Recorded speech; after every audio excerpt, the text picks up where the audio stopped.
po ninyo, nowadays, this is something amazing. Since this is February, then oftentimes people are always thinking of love. Right? Yeah, puro love. How many of you want to be loved? Be honest. Oh, good. Yung iba, for those who did not raise their hands, ibig sabihin, you want to be hated. Gusto ko magalit ng tao sa'yo. No, obviously, every one of us want to be loved. We want to be loved. And unfortunately, as we desire to be loved, we neglect and we ignore to love.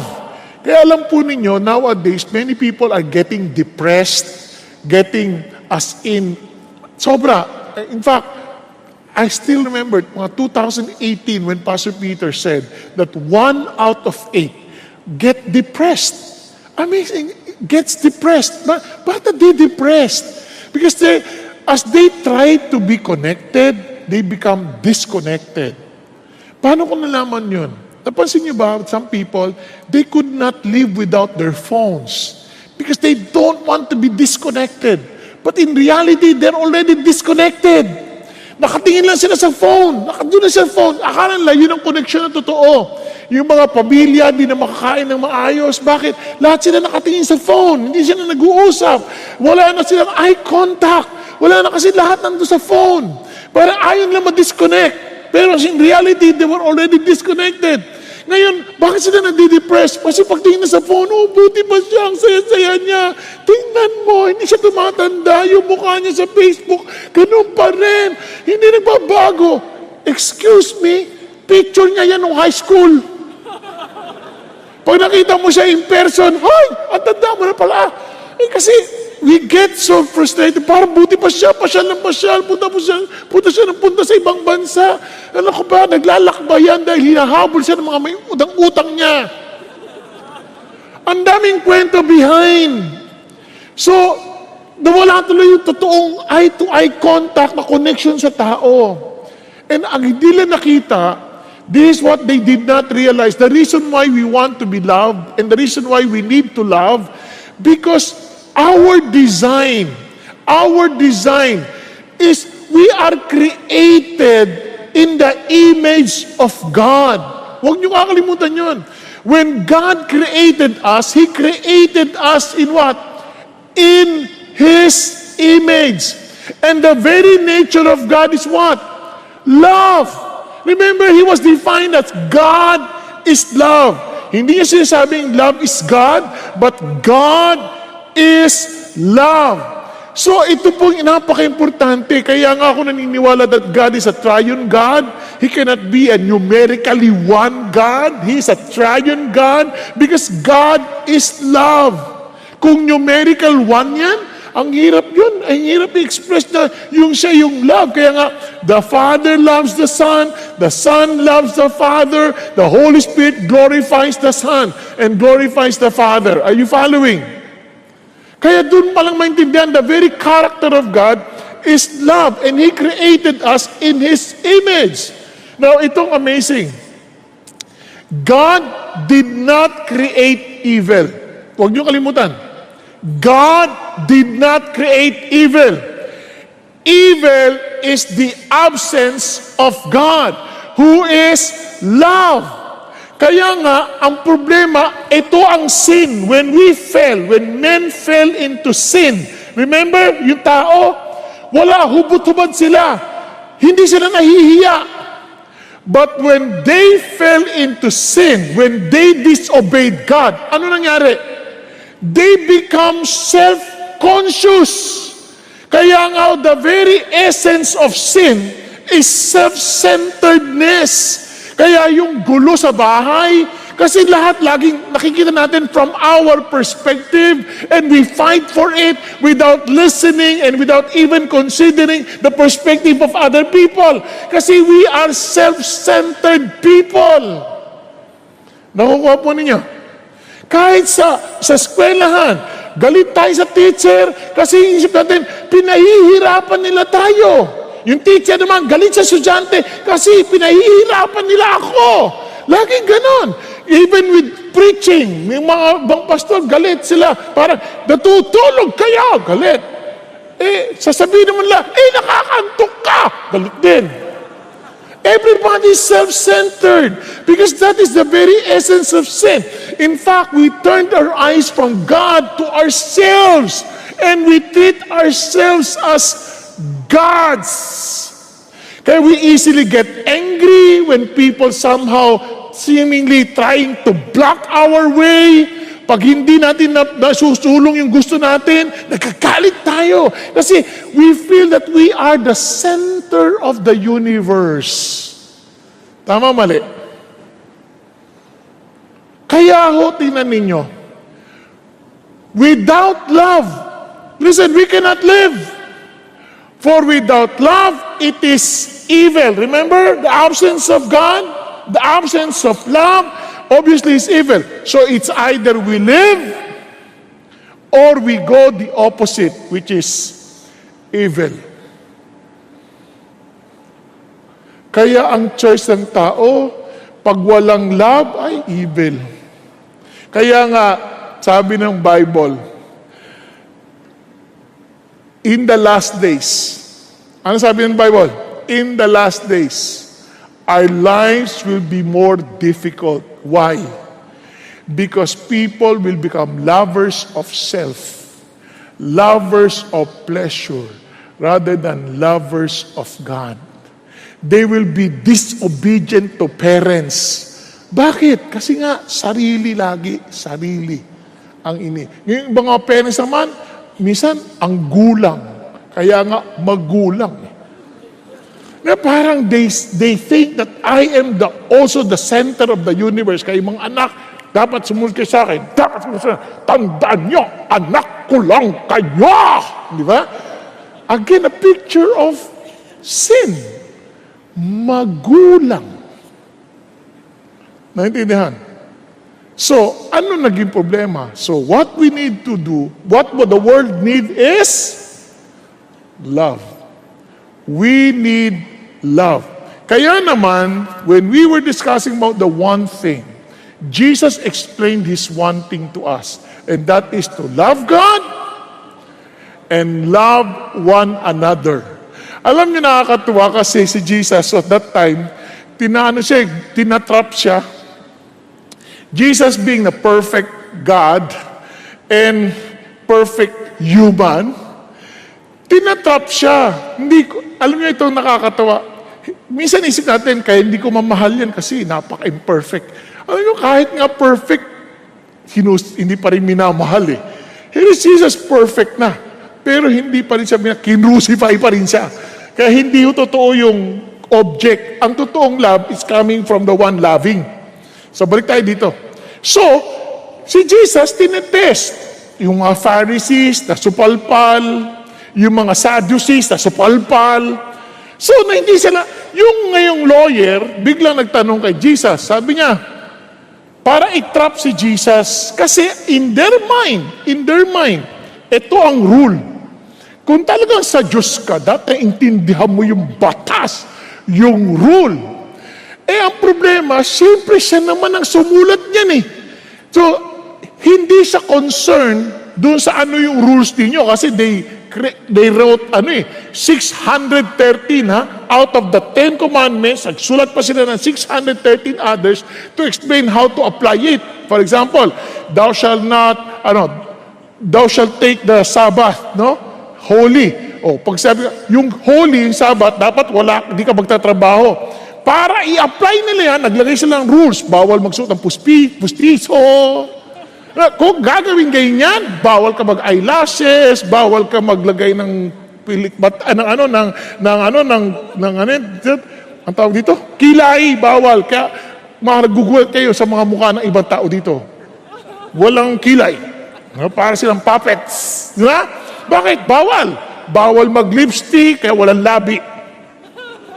So, can you imagine kung ganyan natin? So, sobrang grabe ka lang rules. And yet, ang sagot ni Jesus is something beyond their expectation. Bakit ang sabi niya? Sabi niya, rule, and this is the rule. Sabi niya, you love the Lord, you shall love the Lord with all of your heart, with all of your soul, with all of your mind.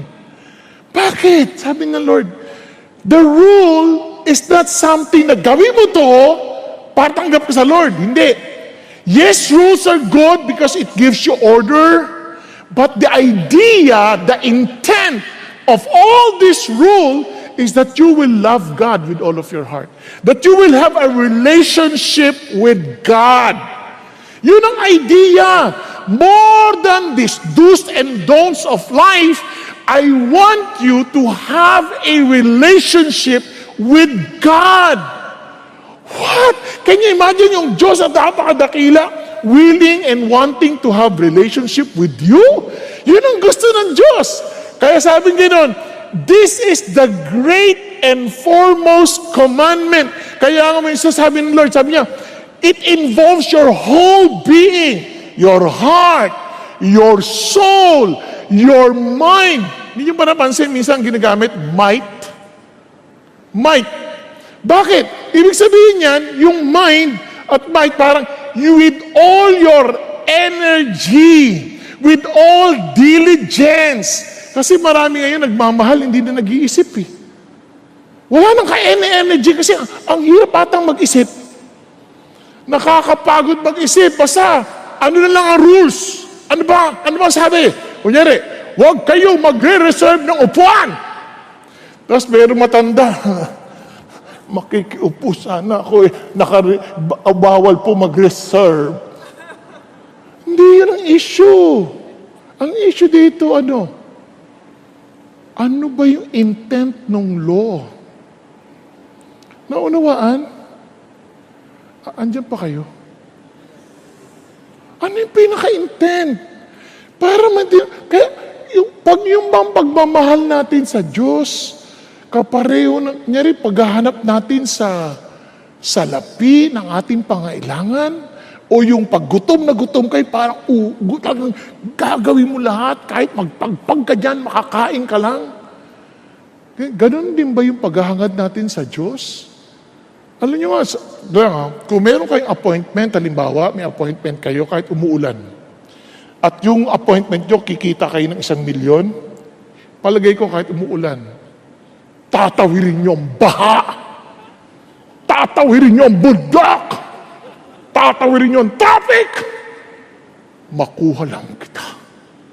And sabi ng Diyos, ganun din ang pagmamahal sa Diyos. Kung talagang mahal mo siya, tatawirin mo kahit anong bagyo. Bakit? Because I long to be with God. Kaya nga mamimiss ng tao ang quiet time, ang panahon at pakikipaniig sa Diyos. Huwag lang nila mamiss ang Netflix. Mamimiss ng tao, as in, ang kanilang panahon ng pagsamba. They will miss even the time of singing. They will just come during study of the word. I'm not saying dahil late ka, hindi ko yon. Sa ibang service. Kasi they would miss. Why? Kasi for them, okay lang yan. But you know what?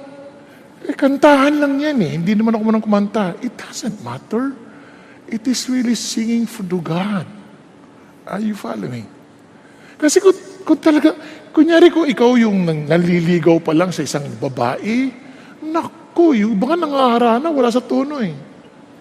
Dahil sa'yo,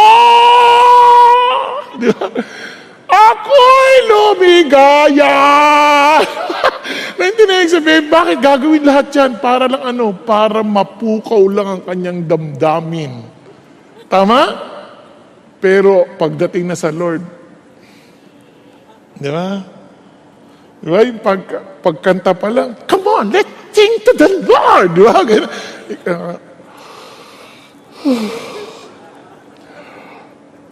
Jesus, faithful King. Ang layo na. No, I'm not saying na pag kumakanta ka with all gusto, sa Diyos ka na. No, what I'm saying is, am I doing this because I love God? Yun ang tanong eh. Kaya tingnan niyo sa kasunod. Second is like it. You shall love your neighbor as yourself. Oh, di ba? Sa totoo lang, pag nagmamahal tayo as we love ourselves, tingnan nyo, I-test nyo lang, ha? Test nyo lang. Pag may mga nangangailangan ng damit, ano ibibigay mong damit? As you love yourself, ha? Ano? Yung ayaw mo na, siyempre! Oh, ito, ayoko na ito, sa'yo na. Di ba? Kasi you love yourself, eh. Hindi equal, no? Hindi equal. Tama? Tingnan ninyo.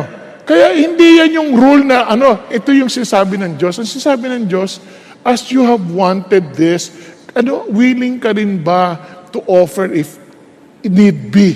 Yes, yun ang idea ng Diyos. Kasi ang idea ng Diyos, it's not the rules, kundi it is the relationship. Nakuha ninyo? Hello? Nakuha?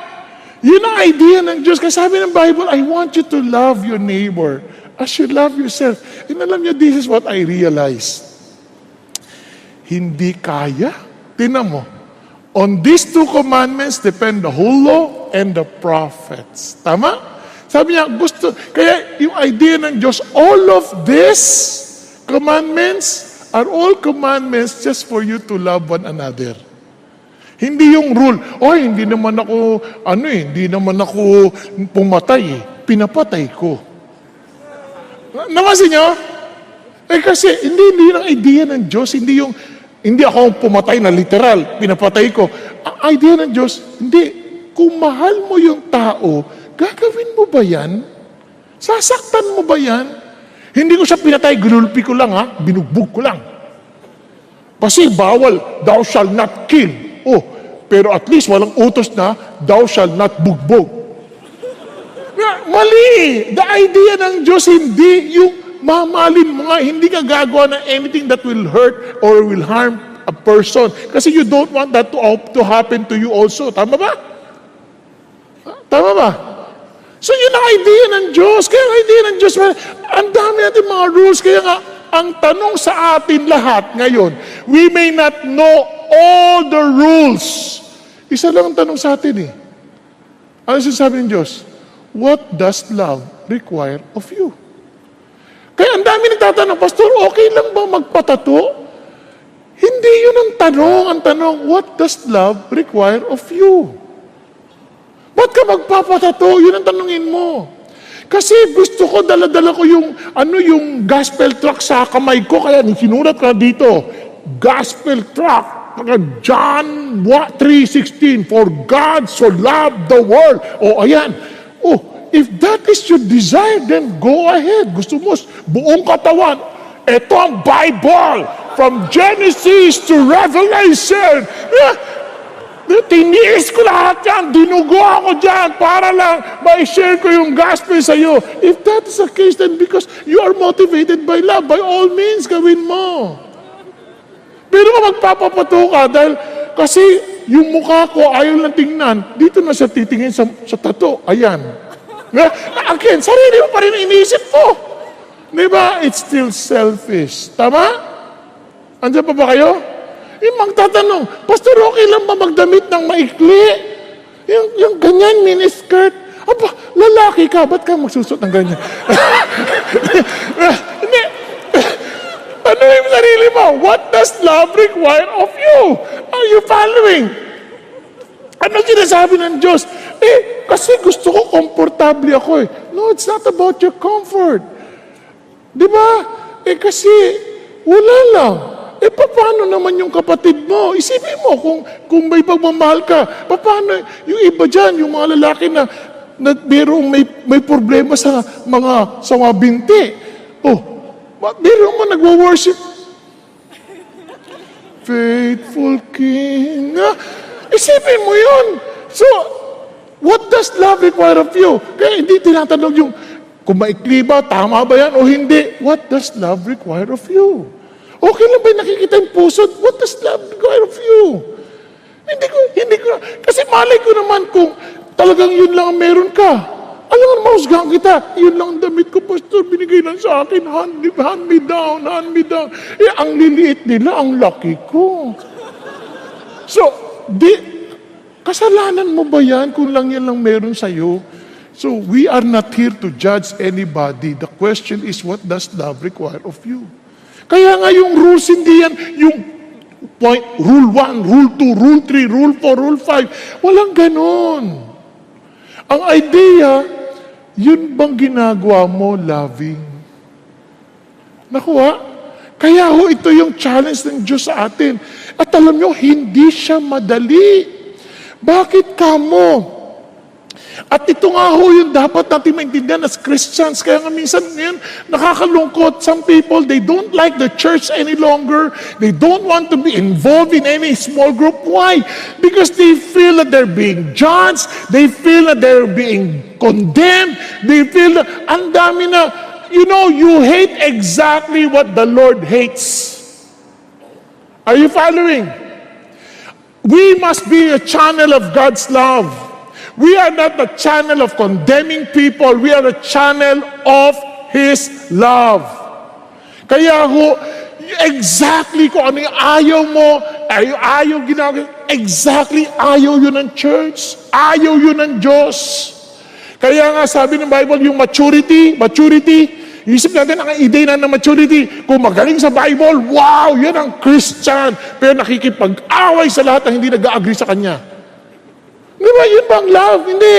Sabi ng Bible, tingnan nyo, kahit napakahusay mo na, kahit na ikaw na pinakamagaling, sabi ng Bible, if I speak with the tongues of men, can you imagine you know the languages of all men, you have the tongues of angels, but do not have love, I become a noisy gong or a clanging cymbal. Minsan ang idea natin na, Christian niya kasi ang galing sa Bible. Hindi yun. Sabi ng Lord, maingay ka lang para kang pompyang, ang ingay mo. Walang kwenta yan. Ang sabi ng Lord, tingnan nyo, if I have the gift of prophecy, and I have all mysteries and all knowledge, if I have all faith so as to remove mountains, but do not have love, I am nothing. Sabi ng Diyos, ang sukatan, you are growing in love, not growing just in knowledge. Those are good. I'm not saying masama yun, ha? Because it's good to be knowledgeable, especially if you want to be knowledgeable because you want to love. Nagkakaintindihan? Sabi ng Lord, hindi, pero hindi nasukatan. Kahit na nga yung pagbibigay pa eh. Even if I give my possession to feed the poor, even if I surrender my body to be burned, you're so passionate, and yet, you do not have love, it profits me nothing. Alam niyo bakit napakahirap ng challenge na yan? It seems simple, but very demanding. You know why? Kasi it involves mind, it involves everything about us. Tignan nyo, may bata, humingi ng tulong, naawa ka. Hindi ka nag-iisip, binigyan mo 1,000 para sa iyo. Pagbalik mo, nakita mo, humihit-hit na ng Bulkasil, nakabili na 1 galon. Binigyan mo pa ng 1,000 eh. Pinag-iisipan ng pagtulong, pinag-iisipan ng totoong pagmamahal. Di ba? Kahit sa mga anak. Di ba sa anak? Dati yung mga bata anak ko, ayaw kumain ba naman ng gulay? Ayaw kumain. Sabi ko, kain na kayo mga anak. O sige, gulay. Ay, gulay. Ayaw. O, di wag kayong kumain. Dahil mahal ko sila, hindi ko kayo pipilitin. Di wag kayong kumain. Gutom na po kami. Di kumain kayo.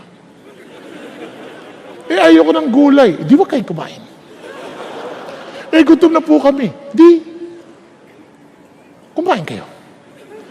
Ayaw namin gulay. Di wag kayong kumain. Hindi yun, mahal ko kayo. O sige, anong gusto niya? Kasi, ang idea ko, I want them to learn that eating is not just to be fed, but eating to be nutritious, to be healthy. Tama ba? Nagkakaintindihan? Hindi lang yung, gusto mo? O sige, kaya ibang mga bata, ayaw ko niya, mami. Si mami naman, anong gusto mo, anak? Anong gusto mo, anak? Hotdog, gusto mo? Oo nga, hotdog, gusto mo. Di ba? Kasi nga, hindi ang pagmamahal na totoo kasama lahat. Involve isip, involve puso, involve lakas. It is an act of the will. Kaya naman, sa totoo lang, there is another dimension that most of us do not realize. Akala natin it's all about us. No! There is something spiritual. There is a spiritual dimension because human being has spirit. Kaya sabi ng Bible, itong law na to, the reason why I gave you this law is for you to realize that this is to, as a tutor to lead us to Christ, the very life. I am the way, the truth, and the life. So that we may be justified by faith, but now that faith has come, we are no longer under a tutor. For you are all what? Sons of God through faith in Christ Jesus. Ano sinasabi niya? You need to be born into the family of God so that the very nature of God becomes yours. Now, paano ko nalaman yan? Tingnan ninyo. Because this is love. Not that we love God, but that He loved us and sent His Son to be the propitiation for our sins. Anong kalaban ng love? Sarili, kasalanan. So the sin must be dealt with. That's something in the Spirit. The sin must be dealt with. And Jesus Christ came to deal with that issue of sin. Now, tingnan ninyo. Bakit? Because those who are in the flesh cannot please God. Hindi mo kakayanin. Hindi to parang self-will, power of the will. Hindi mo kakayanin. Ang sabi ng Lord, however, you are not in the flesh. Kung na kay Jesus ka na, you are in the Spirit, if indeed the Spirit of God dwells in you. But if anyone does not have the Spirit of Christ, he does not belong to Him. Nakuha niyo? Nasabi niya, for all who are being led by the Spirit of God, these are the sons of God. Alam mo ngayon na the nature of God is now yours because you belong to His family. Nakuha? Kaya si God muna. Kung wala si God, hindi natin kakayanin. Kaya now that we belong to Jesus, look at this, ni-level up ni Jesus yung command. Hindi na lang love God with all of your heart, soul, and mind. Ni-level up niya. Paano? A new commandment I give to you. That you love one another, dati, as you love yourself. Tama ba? Ni-level up niya. Even as I have loved you. So dapat maliwanag sa iyo yung pagmamahal ni Jesus sa iyo. Tama? And if you understand that love, then pass it on. Love, sabi niya, by love one another, by this all men will know that you are my disciples if you have love for one another. Paano malalaman, Christian?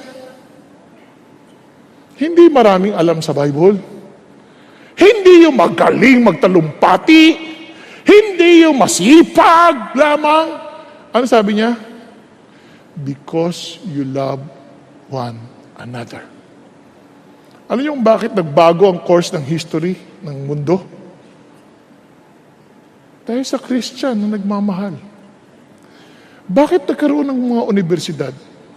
It all started by the Christians. Bakit nagkaroon ng mga ospital? It's all started by the Christians. Bakit nagkaroon ng mga halfway house for the prostitutes, for the orphans? Because of the Christians. Because they know how to love. They understood what would break their hearts. Anything that breaks the heart of God, their heart also breaks. Amazing ang tunay na Christianity. Nakuha ninyo? Bakit? Because they knew the Lord loves them. Kaya ho ito yung challenge sa ating lahat. Tingnan niyo sabi ng Lord, if you love me, huwag na yung, Lord, nagkatanong service, nag-worship ako. Hindi yun ang tanong ng Lord. If you love me, ang sabi niya, I'm giving you a new commandment.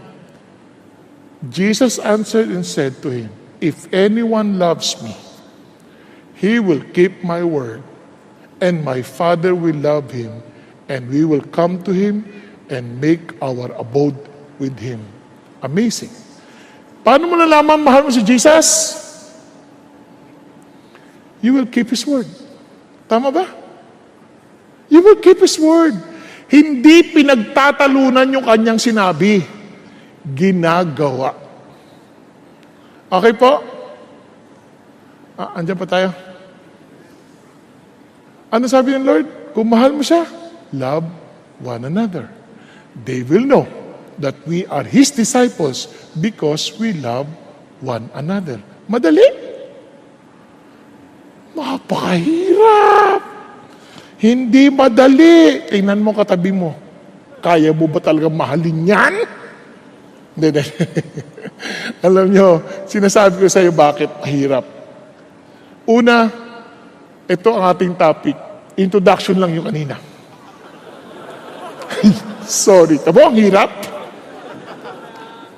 If we are to love one another as Jesus loved us, then for sure, we are to love people who are not easy to love. Tingnan nyo na lang yung mga alagad. Sabi nyo, love one another. Alam nyo ba yung problema ng mga alagad na yun? Nag-uunahan kung sino nasa kanan, sa kaliwa. Sinabi ni Jesus, mamamatay na ako. Sino sa kanan, sino sa kaliwa? Parang, ano ba kayo? Andiyan pa iniisip nyo po, sarili pa rin. Pansin yung kasalanan. Lahat tayo ganun eh. Ang hirap ata. Ang hirap ang mahal. Kahit sa asawa mo, kahit ang ganda-ganda niyan. Ang hirap ang mahal. Bakit? Kasi pagkatapos diyang maganda na yan, bigla ka nang uutusan yan. Gawin mo ito, gawin mo yan, gawin mo yun, gawin mo yan. Hay! Pagod na ako! O, di ba? Si lalaki naman, parang, mahal na mahal kita. Di ba? Naalala ko yung may kinasal eh, nakakatawa eh. Kinasal sila. Sabi niya, biglang tumawag sa mami niya, Ma, hindi ko na kaya. Bakit? Pangalawang gabi mo pa lang. Tapos na yung katapos na po yung honeymoon namin. Buhay na ako sa bahay. Andito na yung talagang nagkaroon totoo na yung buhay namin. Ano ibig sabihin totoo na? Pinagpaplansya na ako. Pinaglalaban na ako. Kasi sa Amerika to, walang katulong doon, di ba? Pinagluluto na ako. Ang hirap pala na may asawa. Kasi sa una, parang ang sarap eh. Parang, itong lalaki na to, pagliding ko ng buto. Kahit pagod na ako. Pero nung napangasawa mo na, naku, nakakapagod pala talaga. Naintindihan ibig sabihin. Di ba? So biglang, kaya yung mga nangangarap na, Valentine, sana makita ko na si Valentino. Makikita mo si Serpentino. Di ba? Talagang magugulat ka sa mga kamandag na dadala-dala niyan. Na magdadala ng paralisa sa iyo. Mapaparalisa ka sa pagod. Ito nakita ko rin sa mga nanay, kaya bilib din ako sa mga nanay. Katulad sinabi pa sa Pedro kayo ng mga, bakit ka mo? Yung nakita ko, asawa ko, mula nang nanganak yan, hindi na nakatulog ng eksakto yan. Lagi na siyang puyat. Kaya yung mga nanay, hindi yung pansin, dito natutulog. Joke lang. Hindi. Sabi, habang naghihintay ba? Habang naghihintay. So, sobrang pagod, di ba? Sobrang pagod. No? Kaya, we are to love difficult people. And you know, this is something beautiful about Christianity. Now, alam niyo sa totoo lang, hindi alam ng tao, ano ba ang ibig sabihin ng pag-ibig? So, tuwan-tuwa ako kay Pastor Peter kasi ito sabi niya kanina, in his own personal confession, that his prayer for all of us is not just for us to grow in knowledge, though it's good. His prayer for us is the very same prayer that he echoed the very prayer of Paul to the Philippian Christian. Ang sabi niya, and this I pray, that your love may abound still more and more in real knowledge and all discernment. Pag-isipan niyo mabuti. If we are to love difficult people, sa palagay niyo, kailangan niyo ba mag-grow in love? Do you need to grow in love? Now, sino dito feeling niyo you need to grow in love? Sige, tingnan ko lang. Good. Ako, I need to grow in love. I really need to grow in love. Yung iba sa inyo hindi nagtataas ang kamay, siguro talagang galit na galit sa mundo. We all need to grow in love. If we are truly disciples of Jesus, we want to grow more. And ang kulit po, abound, still more and more. Bakit? Now, una, do we really understand what love is? Sa mundo, depende sa edad. Bata pa kami, tinatanong yung, what is love? Di ba? Naalala yung Islam book. Ngayon, hindi na uso yan kasi may Facebook na eh. What is love? Diba? Love is crush. Diba? Yung bang admiration, ang ganda niya, ang cute-cute niya. Nung bata yun, di ba? Nung bata, cute. Yung lumaki na, kakatakot.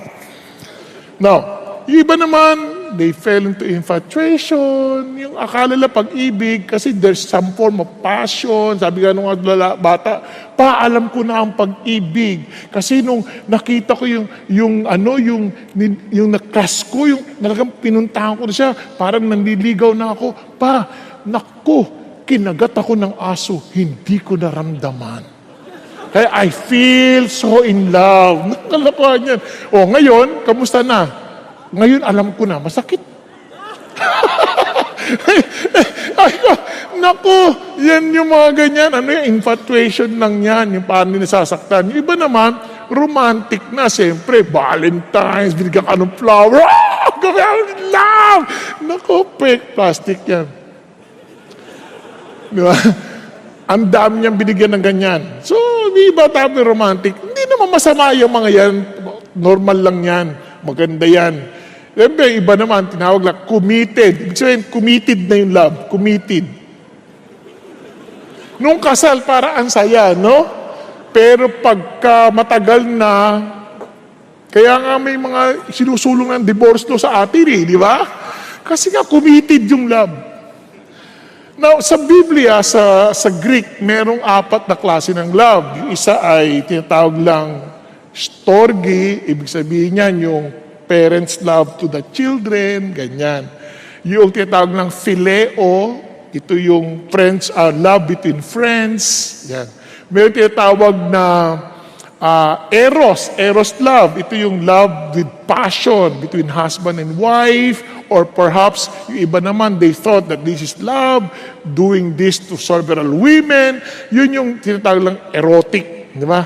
Kaya nga, erotic. Hindi, joke lang. Puro error. Hindi, joke lang. Ano lang yung gawa ka lang. Pero erotic, yung eros love, yun yung something like that with passion. But somehow, in the Old Testament times, they rarely used the word agape. It was commonly used and introduced only by Jesus. The unconditional love. Yan yung sa Greek. Now, ito ang ganda. What is really love? To you, tinanong mo ba ano bang love? Pastor Peter gave a very beautiful definition. At itong sabi niya, true love is from God. Remember kanina, from God. Unconditional commitment towards imperfect people to seek their highest good and oftentimes require sacrifice for His glory. Now, for the purpose of our discussion, para maintindihan, how will I love the difficult people? Understand true love. Tama? Now, para mas madali natin maalala, using the same definition, is just remember the word love. Sabi mo, love. Love. Say it with me, love. Love. No, love. Ano yung love?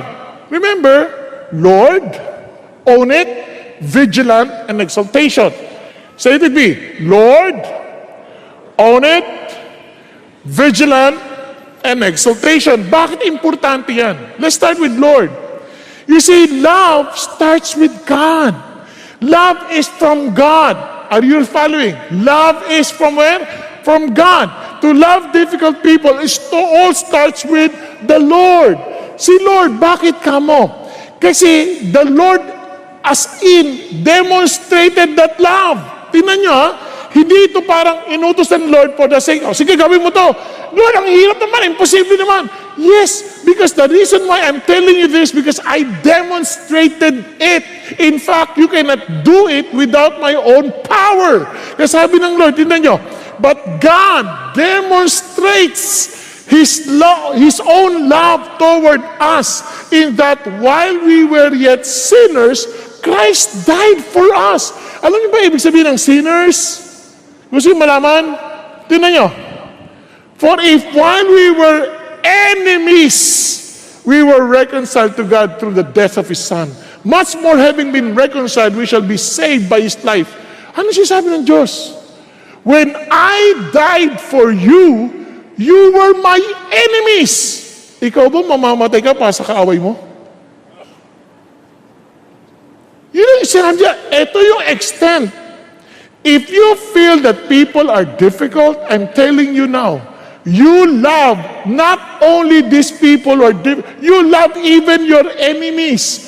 Because yung normal, the natural, obviously we love those who love us. Tama ba?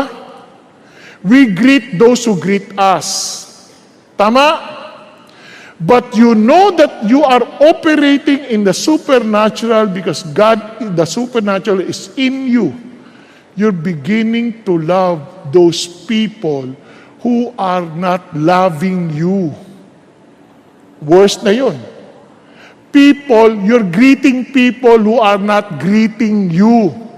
Kaya nga dito, pansin nyo, ang challenge sa atin, pansin nyo, pag di pinansin, hindi niya pinansin, hindi ko na rin siya papansinin, kala mo sino siya? Hindi. Sabi ng Lord, kung pinapansin mo lang, pumapansin sa'yo, ganun din ang ginagawa ng mga magnanakaw, pareho lang kayo. Ganun din ang ginagawa ng mga pumapatay ng tao. Pinapansin nila yung pumapansin sa kanila. At yung hindi pumapansin sa kanila, pinapatay nila. Pareho lang yun. Kaya sabi ng Lord, because you are the child of God, there's something supernatural in you, there's something powerful in you, you can do something beyond what normal people could do. You can love your enemies. Now listen to this. Paano nangyari yan? Kung si Lord, yung Panginoon natin, siya ang susundin natin, tama ba? Siya magkocontrol sa atin, tama? Ngayon, kung galit tayo sa taong nagalit sa atin, di natin pinansin yung taong hindi namansin sa atin, ano sinasabi natin? Siya nagkocontrol sa atin. Andiyan pa kayo? Kaya mo siya pinansin, hindi pinansin, kasi hindi ka pinansin eh. Kinokontrol ka niya. Remember, He is your Lord, not Him. Kaya, ang control, wala doon. Sabi, minsan sinasabi natin, ginagalit mo ako eh. Hindi ka niya ginagalit. Huwag ka magpa-control dyan. Si Lord yung nagko-control. Kaya sabi mo, Lord, tulungan mo ako. Kinokontrol niya ako. Nakuha? Kaya nga, kailangan mo ng tulong ng Diyos. Hindi ho kasi posible. Imposible kasi kung hindi ka tutulungan ng Diyos. Dati ninyo, lahat ng pag-ibig natin may hangganan. May hangganan. Hindi yata kaya ito, kwento ko na sa inyo. Nagamit ko na to pero gagamitin ko ulit para lang lalo madiinan natin. Kunyari, nung unang taon namin, 30 years na akong married, baka ma-misinterpret nyo, 30 years na. On our first 2 years, challenging. Lalo na yung first year. Yung first year, yung mga second year, medyo maano na, pero challenging pa rin. Pero first year, grabe. Siyempre, ang saya ng aming mga unang linggo. Unang buwan, ang saya-saya. Pero dumating ang panahon, yung tahimik kong asawa, bigla na nagsalita ng iba't ibang wika. Kasi ang babae, pagkagalit, nag-iiba-ibang wika niyan, nagkakaroon niya ng spiritual gifts. Speaking in tongues. Siyempre, hindi mo naman maintindihan, wala kang gift of interpretation. Sa una, sige lang. Napupuno ka na rin. Kasi may hangganan ang iyong pagmamahal. Are you following? Noon, nung hindi pa ako Christian, pag nagagalit ako, kung ano hawak ko, binabato ko. Kung hindi man, nanununtok ako. Hindi ako basta nagsasalta, sasapak na lang ako. Ngayon, ito nagkataon talaga sa sobrang inis na ako. Isipin mo, selos ng selos. Hindi maganda tawa nyo.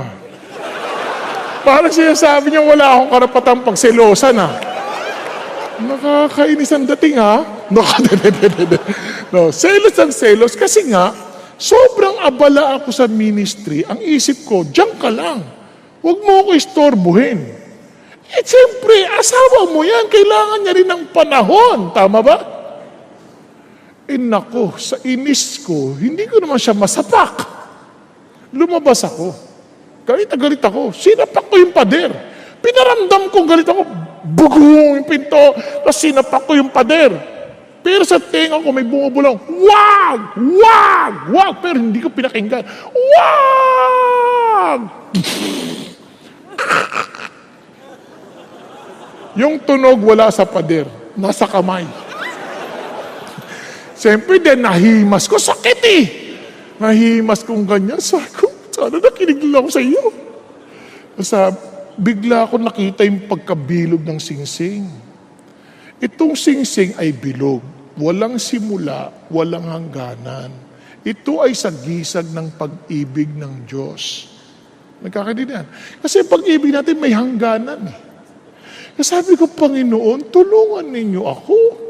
Umabot na ako sa hangganan ko. Ayoko na. Pagod na ako. Ba't nyo ba ako ginaganito?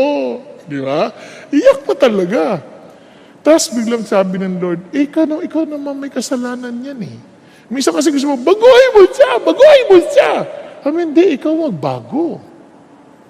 Hindi mo binibigyan ng panahon Bigyan mo ng panahon. Okay, Lord, susunod ako. Pero ayoko na munang tumabi sa kanya. Galit ako. Di ba, yun ang pag-ibig mo galit Ayoko matulog sa kwarto. Sabi ng Lord, pumasok ka. Tabihan mo siya. Galit ako. Hindi mo yan pag-ibig. Pag-ibig ko na yan. Pumasok ka. Di ba sabi mo, duktungan ko yung pag-ibig mo? Opo. Pumasok ako. Nahiga ako sa may paanan. Kasi galit ako Hindi, tabihan mo. Lord, galit nga ako. Tabihan mo nga. Hindi mo pag-ibig yan. Pag-ibig ko yan. Okay. Tumabi pa nakatalikod. Di ba? Sabi niya, sabihin mo I love you. Wow! Hindi! Galit nga ako sabi ng Lord, hindi mo pag-ibig. Pag-ibig ko. Tsaka Lord, tulog na Nakaganyan siya. Ang totoo niya, hindi yan tulog. Ready lang. Just in case. Di ba? Naintindihan ninyo? So, sabi niya, sabihin mo, I love you. I love you. Biglang bumaling, sorry. I'm not perfect. Ayan, di nagkaanak kami. So, bakit? Pag-ibig na ni Lord yun Hindi na natin pag-ibig. Sa totoo lang, may mga taong ayaw nating makita. Yung iba nga ang teknik natin, ayaw na natin pansinin, hindi na natin kausapin, wala tayong pakialam. That's not love. Love is active. Love is expressive. Minsan ayaw na lang natin kausapin, hindi love. Ang love ng Diyos, He is willing to die for the sinners. It doesn't matter whatever you think about me as long as I will love you because Jesus loves you. To us, it is impossible, but to God, nothing is impossible. You cannot ever say, I cannot love this person. You cannot ever say, I cannot love this professor. I cannot love this boss. I cannot love this employee. I cannot love my sibling. I cannot love my sister, my brother. I cannot love. You cannot say that if you belong to Jesus. You know why? Because God who is in you is supernatural. He goes beyond what we can do naturally. Kaya alam niyong Christian tayo because we are doing something beyond normal. Nagkakaintindihan? Kaya nga ang ganda-ganda rin na sabi ni Pastor Peter. Sabi ni Pastor Peter, Some are loved because they're valuable. But some are valuable because they are loved. You see, friends, the Lord Jesus loved us, not because we're valuable, but we became valuable because Jesus loved us. The people beside you is valuable because the person beside you is valuable because Jesus loved that person. You give that value to that person because the Lord loves that person. He died for that person.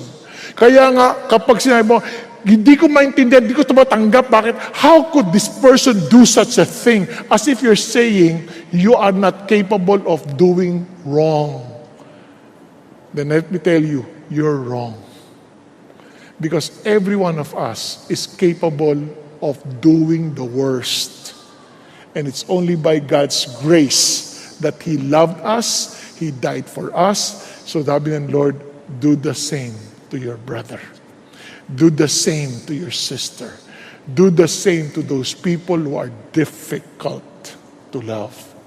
Kaya sabi ng Bible, tinan nyo, di mo kaya? No. The love of God has been poured out within our hearts through the Holy Spirit who has been given to us. Nasa atin na yan. And the fruit of the Spirit is love, joy, peace, patience, kindness. Andyan na yan eh. Kaya ilabas mo na lang. Ilabas mo na lang. Minsan, ayoko, hindi, tawirin mo yan. Dahil hindi na ikaw yan. Si Lord na. Hanggat hindi mo tinatawid yan, ikaw pa rin, you're still living in the flesh. Don't live in the flesh. Live in the Spirit. Number 2, you have to own it. You have to own it. You have to be responsible. You have, itong reality to, you must be yours. Ariin mo to. Kaya balikan natin. If you own it, look at this. You have to give unconditional commitment. This is no longer just passive, waiting, okay Lord, just do it. No, you have to own it. You have to be responsible in doing it. Kaya sabi niya, towards imperfect people. Gawin mo. Gawin mo to. Kaya sabi ng Bible, tinan nyo, we love because He first loved us. You have to own it first. If someone says, I love God, and hates his brother, he is a liar. For the one who does not love his brother whom he has sinned cannot love God whom he has not sinned. Kaya yung mga taong hindi nila pinapansin, pag nakikita parang kumukulo na yung dugo, then you say you love God, you sing to God, you're a liar, sabi ng Lord. Hindi ako sabi niya, you are a liar. He cannot love God whom he has not sinned. Look at this. And this is the commandment which we have from Him, that the one who loves God should love his brother also. You have to own it. Do it. As in, this is my commitment, unconditionally, towards you, an imperfect person. Nagkakaintindihan? Now, ito pang amazing. Sabi ng Lord, kaya nga, how are you to do that? In reality, paano? Alam nyo, una sabi ng Bible, offer your body as living sacrifice. Your body. Once you offer it to God, that body is no longer yours. Yung namamansin na yan, hindi na iyo yan. Namansin yan because of Jesus. Are you following?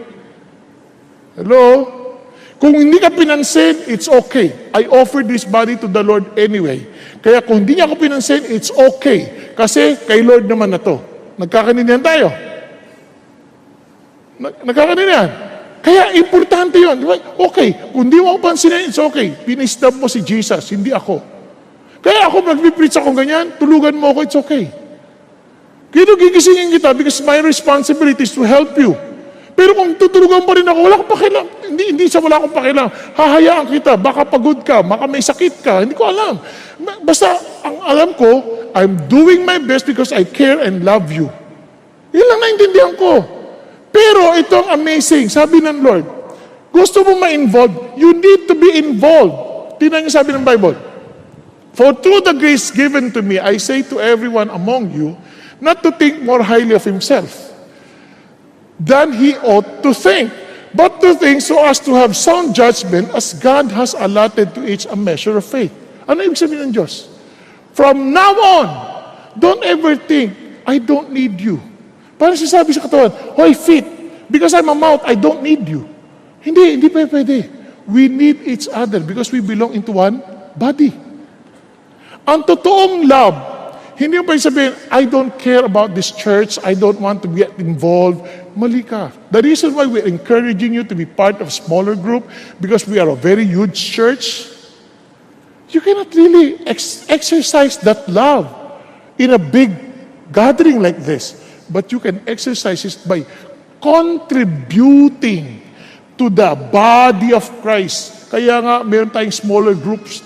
Nakuha ninyo? Nagkakadinan tayo. Tingnan niyo bakit ko sinabi yan. Tingnan niyo ha.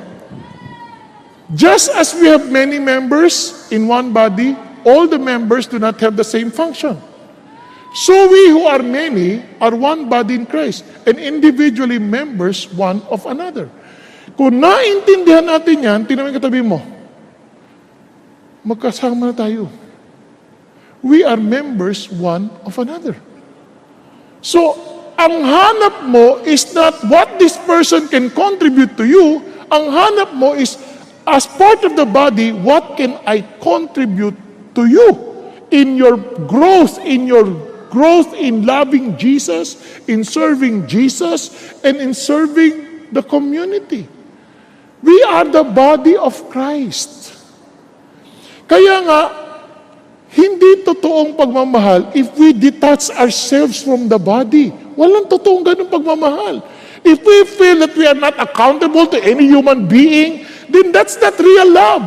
May mga tao sabi, I'm only accountable to God. Yung mga ganung tao, delikado yun. Hindi ka pwede accountable to God lang. Kasi may body. Kaya nga, hindi naman ako naglagay ng pastor, sabi naman, He gave some as apostles, some as prophets, some as teachers, some as evangelists, some as pastors and teachers to equip the saints. Tama ba? And you cannot say, I am not accountable to these people. I am alone accountable to God. Yung mga ganun, delikado yun. Kasi wala silang accountable. Hindi pwede. May accountability ang bawat tao. Kaya nga, if you are honest, if you are sincere in your love, if we are sincere, then we need to be humble with one another. Tama ba?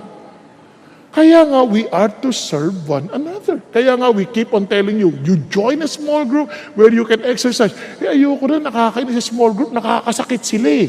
Nakakasakit. Tama naman. Kaya nga maintindihan mo. Kaya may mga difficult people. Kaya nga sa small group, iba, ayoko na sumali dyan. Hindi. Doon mo nga matitest sa totoong pagmamahal eh. Tingnan nyo ang mga klase ng tao. May mga tao, mga pretty-pitty. Yung akala na maganda sila at cute sila dahil siya lagi may problema. Kawawa naman ako. Ang dahil ko problema. Minsan ang hirap kasama yan. Di ba? Lagi na nakikita puro problema. Alam mo, ito gawin natin. Ay, mahirap yan. Grabe, kawawa naman tayo. Inaapi tayo nito mga tao na ito. Yung mga ganon. Iba naman, mga nitty-gritty. Ano yung nitty-gritty? Hinahanap lahat ng pagkakamali. Mali yan. Puro mali ang nakikita. Napaka-critical. Nakakita na kayong ganyan tao? Ang hirap natin kasama yan. Parang magulang mo yan, ano? Ano pa? Yung iba, naughty, talagang salbahe, talagang nananakit, sinasadya, talagang sobrang, parang talagang pasaway, parang sinasadyang saktan ka, sinasadyang parsahan ka, mga naughty na tao. Yung iba naman, tutti-frutti, mga bulero. Ang hiling ng bola, ang galing mo, pero pag talikod mo, sinasapak ka naman. Di ba? Yung iba, alam mo na, haughty. Sobrang yabang. Akala mo sila lang ang tama. Kapag ang kasama mo laging tama, sigurado yan may tama. Di ba? Now, if you are to own it, you also have to admit na minsan tayo rin yung difficult people. We always see people there, difficult yan. Pwede ba tumingin ka sa salamin? Difficult to. Tayo minsan yung difficult eh. Kasi nga, we always see things from our end, not from we don't listen to what they are saying, we're just listening to ourselves. Tayo yung difficult. Kaya ito ang suggestion ko, don't be a difficult person. Di ba? Be a blessing to somebody else. Real love, you are a blessing to somebody else. Hindi tayo pabigat. Tayo ay pagpapala sa kanila. Sabi ng Bible, treat others the same way you want them to treat you. Positive. Hindi, do not treat. No, treat the others. Gawin mo yung gusto mong gawin sa'yo. Di ba, naalala ko nga, nung minsan nasa Jollibee ako eh. Yung kahera, bukas yung blouse. Sabi ko sa Ali sa harapan ko, Miss, pakisabi mo naman, bukas yung blouse niya, kawawa naman yung bata. Sabi niya, kayo na po, nakakahiya eh. Kayo yung babae, kayo na magsabi. Hindi ko makakilala ni Ali, siyempre, kayo na po, nakiusap pa ako. Sabi niya, nakakahiya. Hindi niya sinabi. Return ko na. Sabi ko, Miss, huwag ka magagalit ha. Bukas yung blouse mo eh. Ay, sorry! Ako, huwag ka mag-alala, hindi ko tinitigan. Kapbi? Nag-joke lang ako, pero hindi mo na ako marunong talaga nun. So, ibang tao, ganun, hinahayaan lang nila, mayroong dumi rito, hinahayaan lang, tapos pagtatawanan pa, may nakasabit dito, pagtatawanan pa. Gusto mo ba ganun? Hindi, di ba? Kayo na mismo magsasabi, kapatid, meron ka dito, oh. Di ba? Minsan iisip natin na nakakahiyang sabihin. Hindi. Kung nagmamahal ka, iniisip mo, ano ang epekto sa kanya? Kawawa naman siya. Di ba? You treat others the same way you... Be a blessing to somebody. Kaya ganun sabi ng Lord, inulit niya yan, oh. In everything, in everything. Not in something, but in everything. In other words, in all things. Therefore, treat people the same way you want them to treat you, for this is the law and the prophets. If you want to summarize loving others, then treat others the way you want to be treated. Di ba?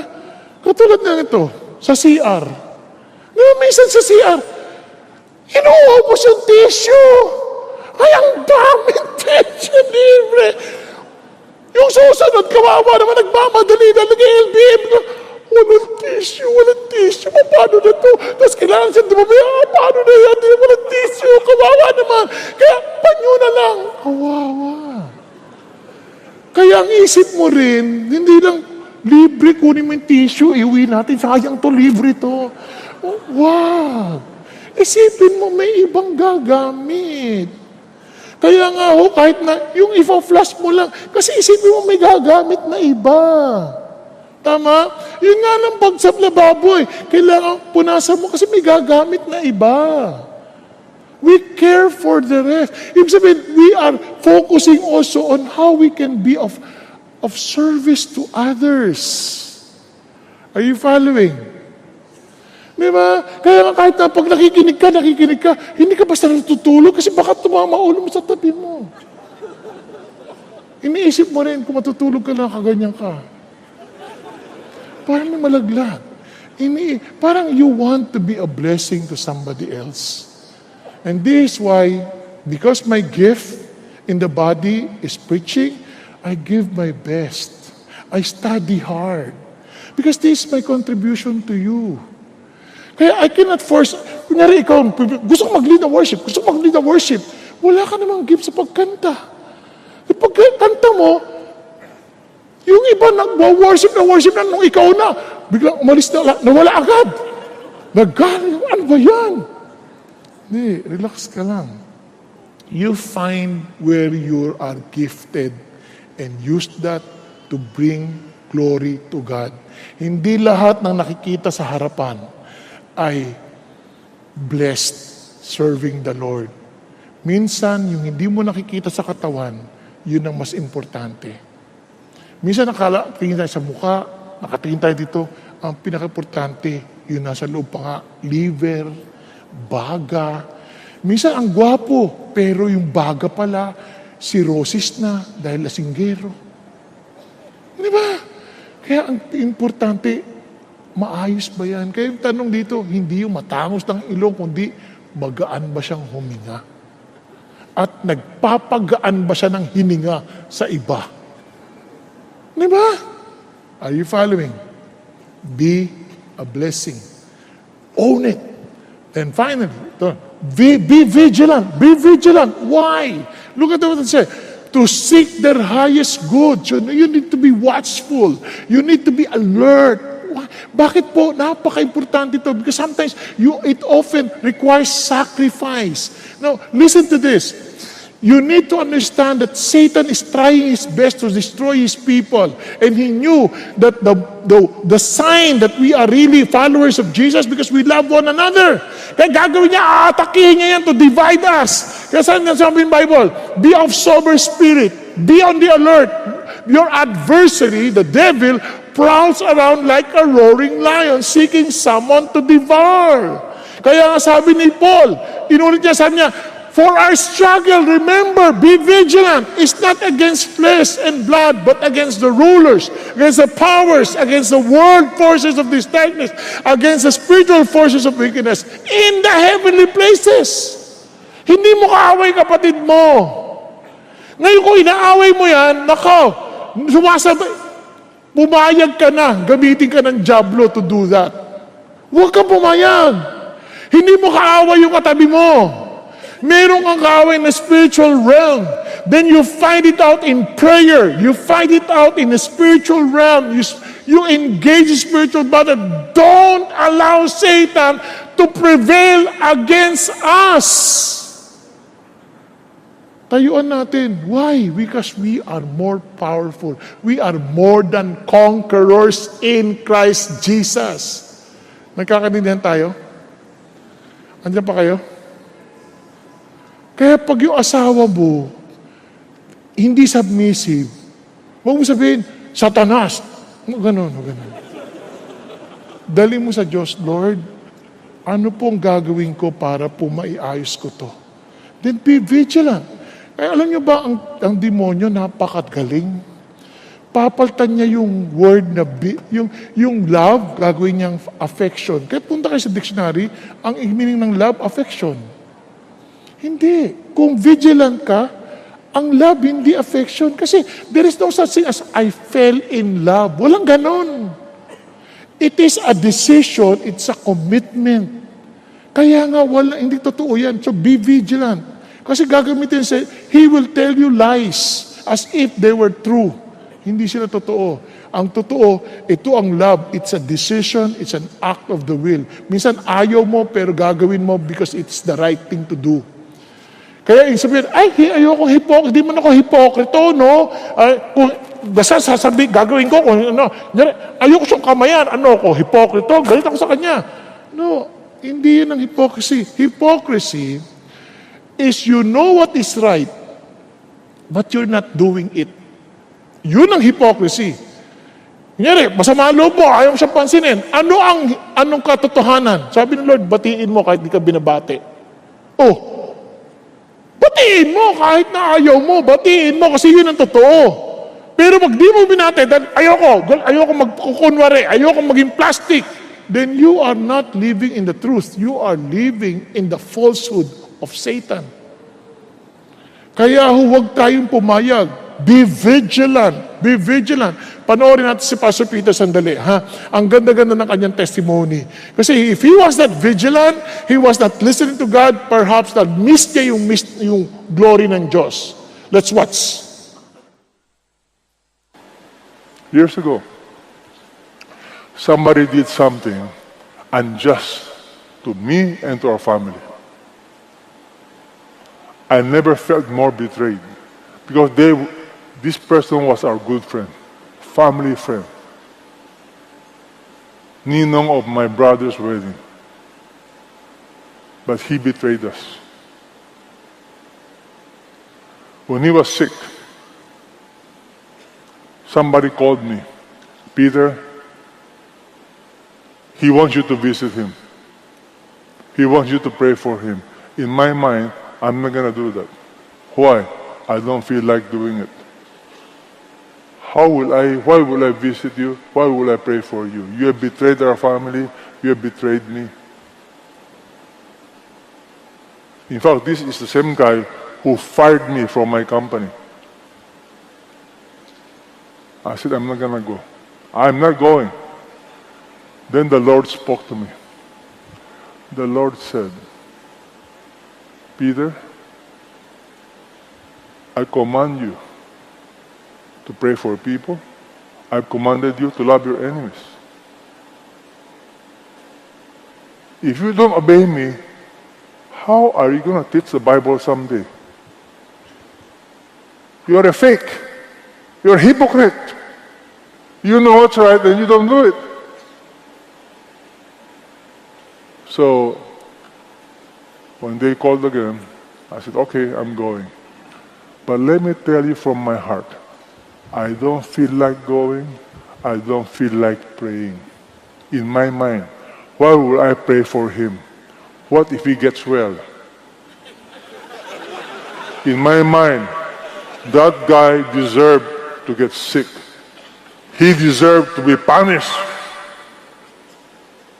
Why should I pray for him? Do you understand my feeling? I'm being honest. And then share the gospel. Why should I share the gospel? What if he accepts Christ and go to heaven? You know, this last-minute conversion is very effective. I'm being honest. But you know what? I obeyed. Motion before emotion. So when I went to his house, I knocked. The wife opened the door, welcomed me, brought me to the bedroom, and when he opened the bedroom, when I saw him, my goodness, I stretched out my hand, and my love for him came. I do not explain it. I felt sorry for him. I really had compassion. I realized that is supernatural. Only God can do that. Oh, amen? Only God can do that. Bisa sumunod ka eh. Huwag mo na isipin, yung kapitbahay, mahirap yun. No. Just do it. And you will see how God will work. And there's such great joy to see the reality of God at work in our lives. Ang sarap. Kaya, ano yung pakiramdam? Ang saya. Tama kita mo. Dati hindi ko magawa yan. Nagawa ko. Kinyimayan. Nagawa ko. Only God can do that. Nakita mo yung reality ng Diyos sa iyo. Kaya ang sabi ng Bible, let love be without hypocrisy. Abhor what is evil. Cling to what is good. Be devoted to one another in brotherly love. Paano niyo makikita yung pagmamahal? Give preference to one another in honor. Merong paggalang. Merong pagbibigay ng pugay sa tao. Nag-uunahan pa nga dapat tayo. Amen po? So finally, exaltation. Bakit exaltation? Alam nyo, itong pag-ibig na to, it's not just for us to say, I love you. Hindi. It is actually, ito yung sabi ng Bible. But you are a chosen race. Kaya nga, a royal priesthood, a holy nation, people for God's own possession, so that you may proclaim what? The excellencies of Him who has called you out of darkness into His marvelous light. Paano nangyari yan? You were not a people, but now you are the people of God. You are not received mercy, but now you have received mercy. You have experienced the very love of God. Sabi niya, that's why I want you to be my I want you to proclaim my excellency. Paano? Keep your behavior excellent among the Gentiles, so that in the things in which they slander you as evildoers, they may, because of your good deeds, as they observe them, glorify God in the day of visitation. One day, they too will exalt Jesus. One day. Bakit? Iba ka eh. Kaya remember this, you're not just a father. You are a priest of God in your family. Kaya you proclaim His excellency. Kaya whenever you do something, whenever you are to act on something, ask yourself, what does love require of me to bring honor to my God? Di ba? As a student, you are there not just to study, you are to proclaim His excellency. You are doing your assignment not because you see my teacher require me to do this. No, I'm doing this with all of my heart because I want to declare my love for Jesus. Because I am a student priest. And the people would know that I am serving the Lord. And I love God and I love them. And I love my teacher. I don't want her to experience headache because of me. Di ba? Nang pagdating sa opisina, you are not just an engineer. You're not just an accountant. You are an engineer priest. You are an accountant priest to proclaim the excellency of God. You give your whole heart because that is your contribution to the body to tell the world, I belong to Jesus. I'm doing this because I love. Nagkakadinihan? Paano nyo makikita yan? Tingnan nyo po. Paano? Honor all people. Honor all people. Love the brotherhood. Fear God. Honor the king. Minsan, ba't ko i-honor yung king na yan? Labo-labo. No, yun ang sabi ng Diyos eh. Diba? Honor the king. Servant, be submissive to your masters with all. Look at the words. Respect. That is love. Respect not only to those who are good and gentle, but also to those who are unreasonable. Diba? O kahit masama pa yan, still respect, honor. That's love. Ito, tinan nyo. In the same way, wives, be submissive to your own husband so that even if any of them are disobedient to the word, hindi sumusunod sa Lord, they may be won without a word by the behavior of their wives as they observe your chaste and respectful behavior. Yun ang love. Honoring. Now, tinan nyo. You husband, in the same way, live with your wives in an understanding way as with someone weaker since she's a woman and show her what? Honor. Honor. That's how we show love. Honoring people. It's declaring the glory of God. Minsan hindi tayo honoring even with the way we talk with people. We are not honoring. Why? Because we do not really express the real love of God. Now listen. To sum up, all of you be harmonious, sympathetic, brotherly, kind-hearted, and humble in spirit, not returning evil for evil, insult for insult, but giving a blessing instead. You were called for the very purpose that you might inherit a blessing. Amazing. Now, let me just end with this. There was an apologist. He was trying to explain about Christianity to his friend, Emperor Hadrian. His name is, iba-iba yung pronunciation, Aristides, or Aristides, whatever, basta Aristides. Okay?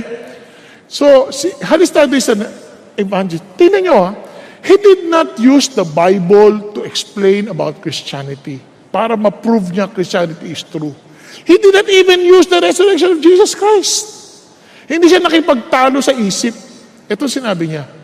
He compared the Gentiles or the Greeks to barbarics, to the Judaists or mga Jewish people, and to the Christians. Kinumpare niya. And sabi niya, just to prove to you why Christianity is so superior in terms of why this is really true. Ito yung sinabi niya.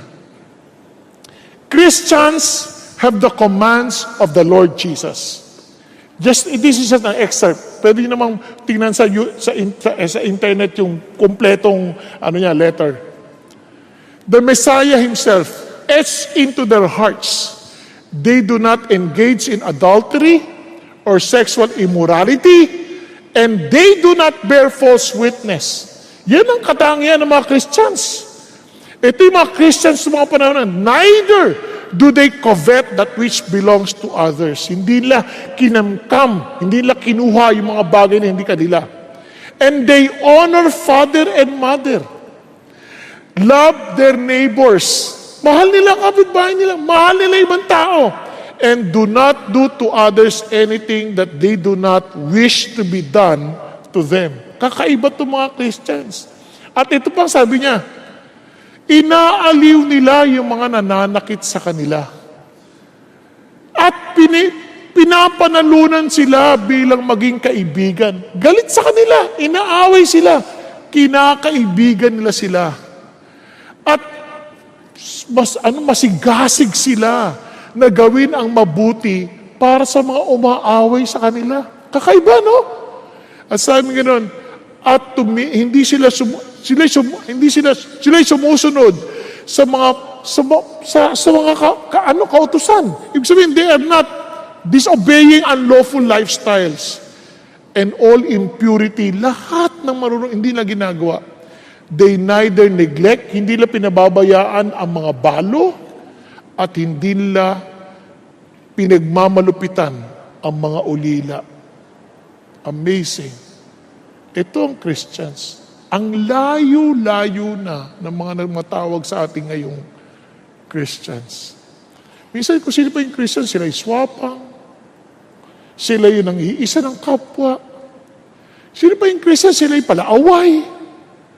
Kasi sabi ng Bible, babalikan ko kayo. A new commandment I give to you, that you love one another. Minsan nalulungkot ako kahit minsan sa service.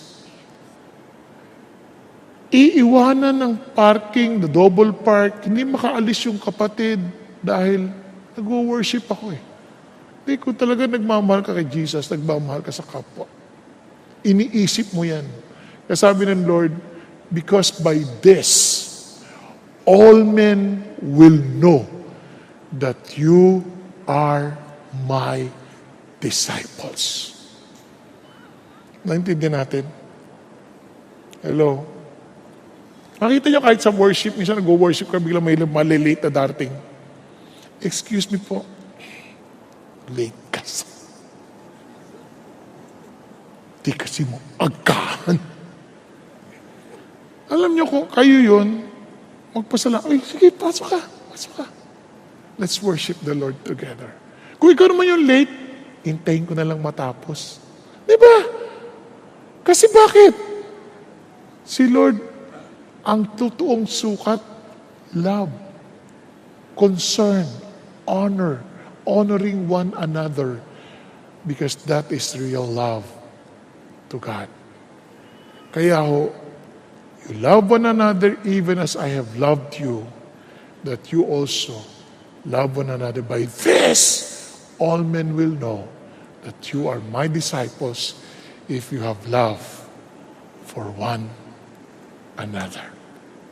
Tayo pong lahat ay yumuko at pumikit. Thank you, Jesus. As our heads are bowed down and eyes are closed, kapatid, here is the challenge for all of us.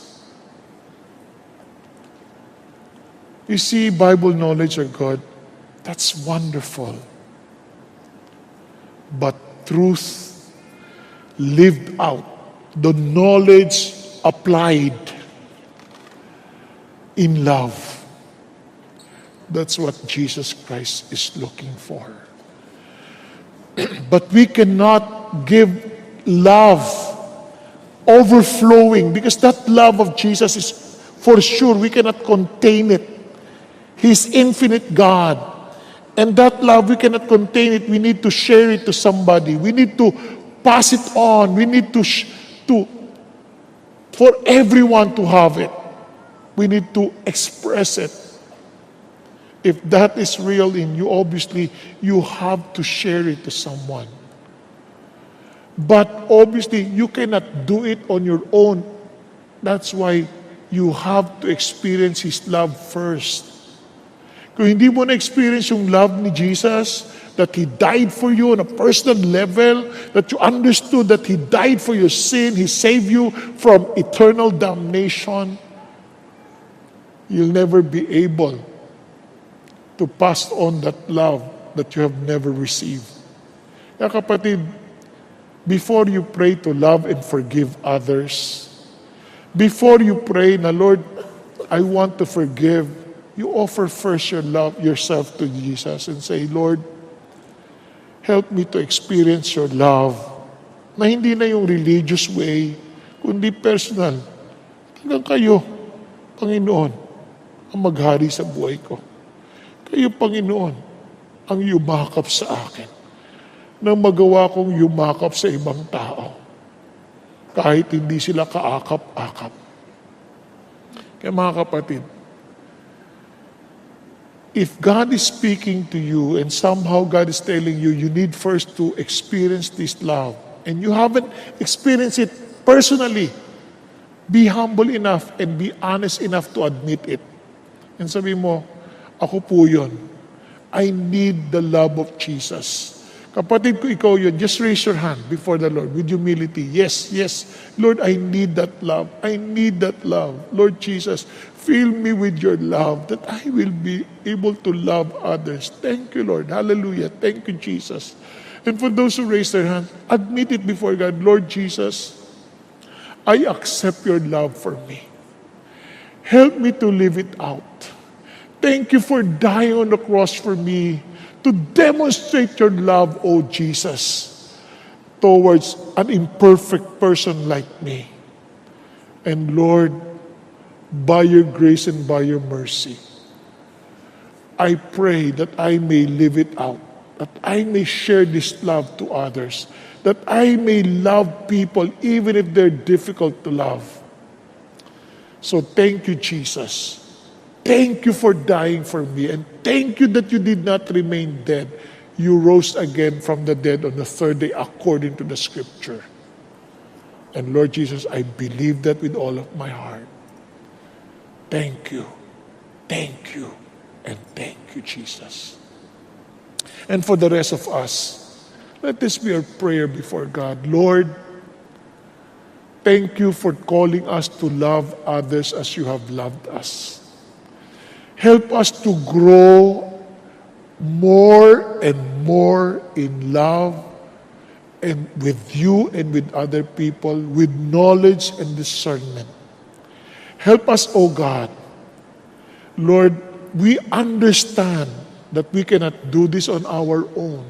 So keep us always filled with your love, filled with your Holy Spirit. And I pray that you may find us owning it, as in becoming responsible for it, that we are to love towards imperfect people. At talagang we have to make an action. We have to take the initiative, Father God, to share this love to difficult people. And Panginoon, thank you that you want us also to become a blessing to others. So Lord, thank you for giving us this love and allow us to be a channel of your love, to be a blessing to someone else, to be a contribution to somebody else's life. And Father God, help me to be vigilant, that I would not fall into the trap of Satan. Lord God, trusting and believing his words of affection, words about affection, about hypocrisy, but rather we are to live in truth, O God. Not that we are to love not because we feel it, but because we have to, because it is your power working in us to do it, Father God, for your glory and honor. And everything, O God, is to exalt you, to glorify you. And I pray that our lives, that people would know that indeed we are your people, we are your disciples, because we love one another. And we pursue whatever breaks your heart, O God. Thank you, Lord Jesus. Lord, truly break our hearts that we may pursue what will help others and see your love through us. Thank you, Lord. In Jesus' name we pray. Amen, amen, and amen.